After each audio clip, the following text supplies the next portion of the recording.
Hey everybody, it's Ripley back again, and we're going to talk about Stokes' theorem today. It's it's going to be interesting, I promise you. This is Stokes' theorem. Okay, so we already know about S. It's a surface. It's an oriented, piecewise, smooth surface. So we got to orient it some way. Positively oriented makes it easiest for us. We're talking about C, which is a simple, closed, piecewise, smooth curve that bounds S. And I'll show you what that means here in just a sec. I want to get into the mathematics first, and then so you have that sort of sitting there, a little bit of mathematical theory behind it, and then I'll show you what this means. This is not going to be a long video. This is the penultimate video of Calculus 3, vector and multivariable calculus. So I'm not going to crush your spirits. However, I do want to chat a little bit about this. So an F, last but not least, I interrupted myself, is a vector field whose components have continuous derivatives. So continuous partials is what they're saying.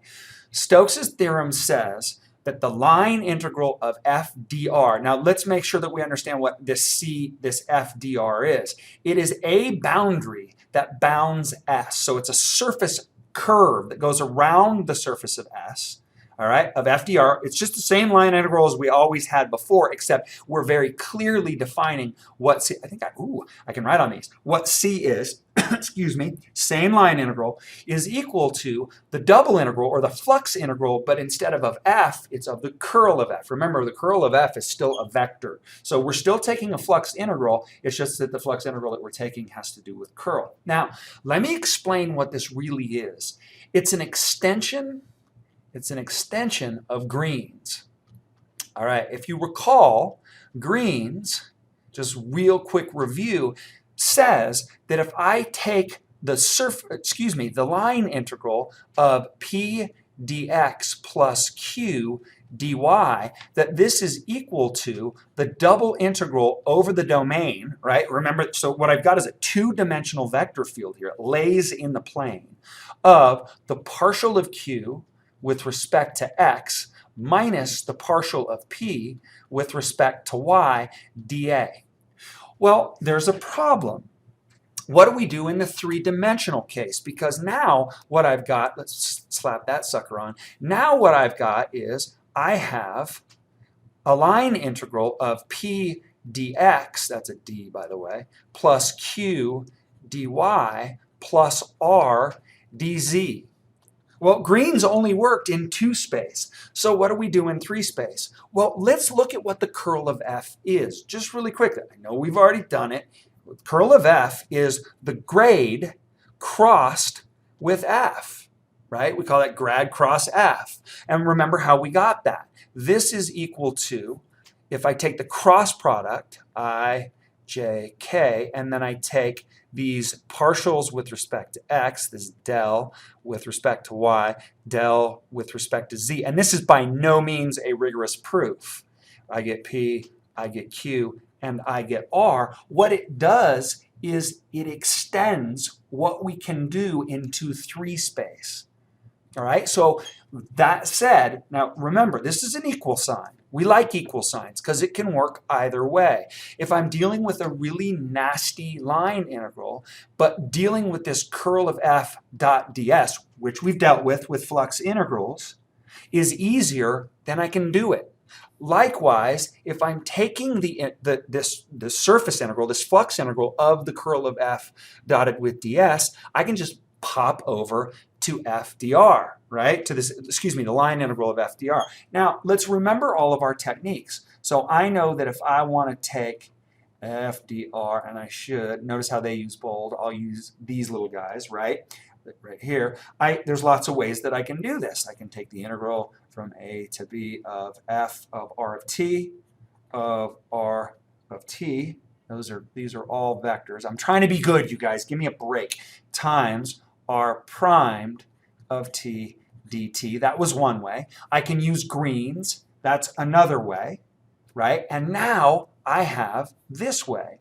I can take the surface integral of the curl of f dotted with ds, these guys, and I've got it. Now, like I said, if you think about taking this operator, right, this operator on a vector field, it smells a whole lot like Green's theorem, but Green's theorem that's been extended into 3-space. We'll go over the rigorous proof in a special case, and you can generalize it to any vector field. But we'll discuss that for a minute or two. We're just going to take a minute in class, okay? Now, that is the hand-waving sort of proof of why, if my vector field is in 3-space, right? If my vector field describes 3-space, then I get this curl as opposed to this. Now, if I wanted to write curl of f out as the actual curl of f,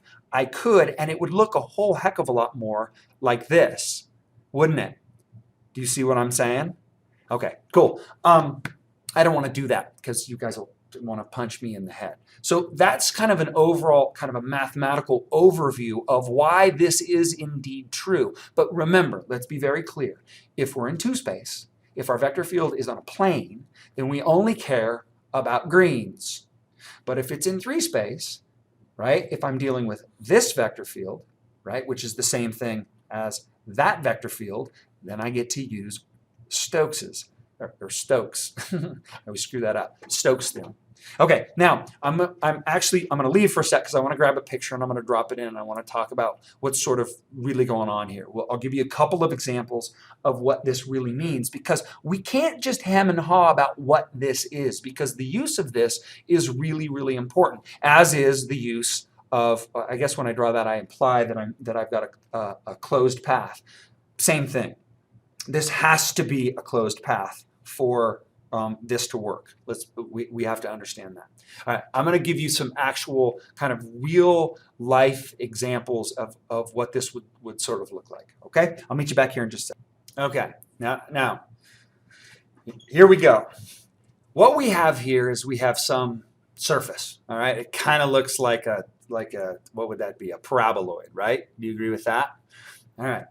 What we have is a vector field which is creating curl on the surface of this surface, okay? On this surface would be a better way to say that, okay? So we can't see the vector field, but let's assume that we can kind of see what's going on by virtue of these little arrows that they have drawn onto this thing, all right? If I add up all of those, of this curl, the way that we could express that over the entire surface is by this flux integral, this surface integral right here. Remember, a flux integral is just a surface integral of a vector field that involves a vector field as opposed to a scalar field. All right?